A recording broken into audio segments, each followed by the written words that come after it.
ये कहानियाँ आपको सफल बना सकती हैं। किसी ने मुझसे पूछा, मोटिवेशनल स्टोरी पढ़ने से क्या होता है? मैंने जवाब दिया, मोटिवेशनल स्टोरी पढ़ने से हमें दूसरों की गलतियों का पता चलता है ताकि हम गलती ना करें। इसलिए ज़्यादा से ज़्यादा मोटिवेशनल स्टोरी को पढ़िए।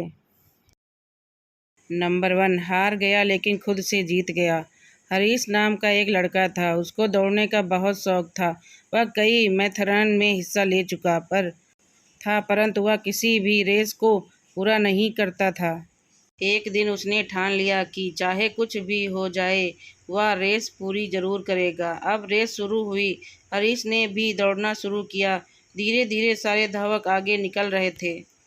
अगर अब हरीश थक गया था, वह रुक गया। फिर उसने खुद से बोला, अगर मैं दौड़ नहीं सकता तो कम से कम चल तो सकता हूँ। उसने ऐसा ही किया। वह धीरे धीरे चलने लगा, मगर वह आगे जरूर बढ़ रहा था। अब वह बहुत ज़्यादा थक गया था और नीचे गिर पड़ा। उसने खुद को बोला कि वह कैसे भी करके आज दौड़ को पूरी जरूर करेगा।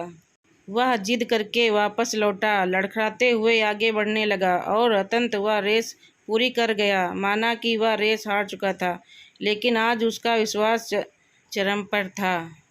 आज से पहले रेस को कभी पूरा ही नहीं कर पाया था। वह ज़मीन पर पड़ा हुआ था क्योंकि उसके पैरों की मांसपेशियों में बहुत खिंचाव हो चुका था। लेकिन आज वह बहुत खुश था क्योंकि आज वह हार कर भी जीता था। नंबर 2, परिस्थितियों को दोष देना। काफ़ी समय पहले की बात है दोस्तों। एक आदमी रेगिस्तान में फंस गया था। वह मन ही मन अपने आप को बोल रहा था कि यह कितनी अच्छी और सुंदर जगह है। अगर यहाँ पर पानी होता तो यहाँ पर कितने अच्छे अच्छे पेड़ उग रहे होते और यहाँ पर कितने लोग घूमने आना चाहते होंगे। मतलब ब्लेम कर रहा था कि यहाँ होता तो वो होता और वो होता तो शायद ऐसा होता। ऊपर वाला देख रहा था। अब उस इंसान ने सोचा, यहाँ पर पानी नहीं दिख रहा है। उसको थोड़ी देर आगे जाने के बाद उसको एक कुआं दिखाई दिया जो कि पानी से लबालब भरा हुआ था। काफ़ी देर तक विचार विमर्श करता रहा खुद से। फिर बाद उसको वहाँ पर एक रस्सी और बाल्टी दिखाई दी।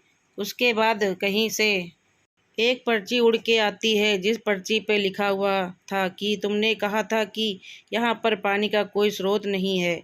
अब तुम्हारे पास पानी का स्रोत भी है। अगर अगर तुम चाहते हो तो यहाँ पर पौधे लगा सकते हो। वह वहाँ से चला गया। दोस्तों, तो ये कहानी हमें क्या सिखाती है? यह कहानी हमें यह सिखाती है कि अगर आप परिस्थितियों में दोष देना चाहते हो तो ये दिक्कत नहीं है, लेकिन आप परिस्थितियों को दोष देते हो कि अगर यहाँ पर ऐसा हो और आपको ये सोशंस मिल जाए तो क्या परिस्थितियाँ बदल सकते हो। नंबर 3, ईमानदारी का फल। काफ़ी समय पहले की बात है। प्रतापगढ़ नाम का एक राज्य था। वहाँ का राजा बहुत अच्छा था, मगर राजा को ये सुख नहीं था।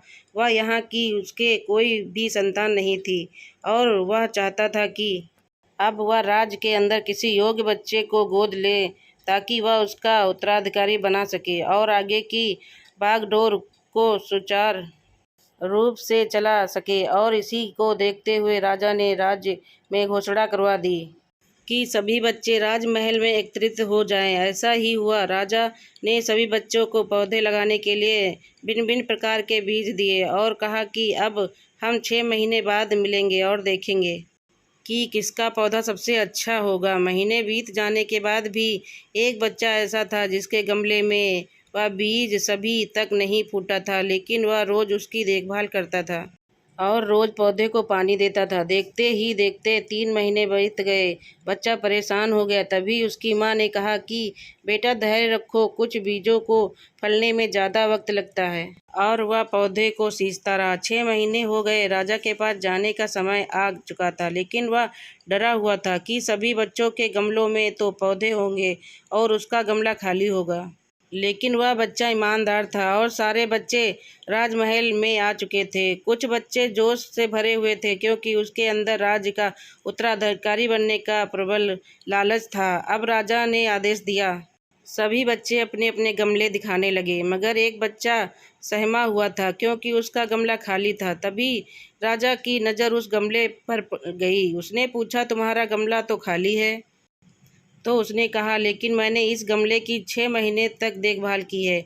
राजा उसकी ईमानदारी से खुश था कि उसका गमला खाली है, फिर भी वह हिम्मत करके यहाँ आ तो गया।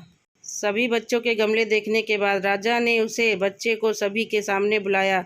बच्चा सहम गया और राजा ने वह गमला सभी को दिखाया। सभी बच्चे जोर से हंसने लगे। राजा ने कहा, शांत हो जाइए, इतने खुश मत हो जाइए। अब सभी सभी के पास जो पौधे हैं वो सब बंजर हैं। आप चाहे कितनी भी मेहनत कर लें, उसके उनसे कुछ नहीं निकलेगा। लेकिन असली बीज यही था। राजा उसकी ईमानदारी से बेहद खुश हुआ था और उस बच्चे को राज्य का उत्तराधिकारी बना दिया गया। लेकिन हमें इस कहानी से क्या सीखने को मिला? मेरे हिसाब से अपने अंदर ईमानदारी का होना बहुत ज़रूरी है। Like, subscribe, share, comment.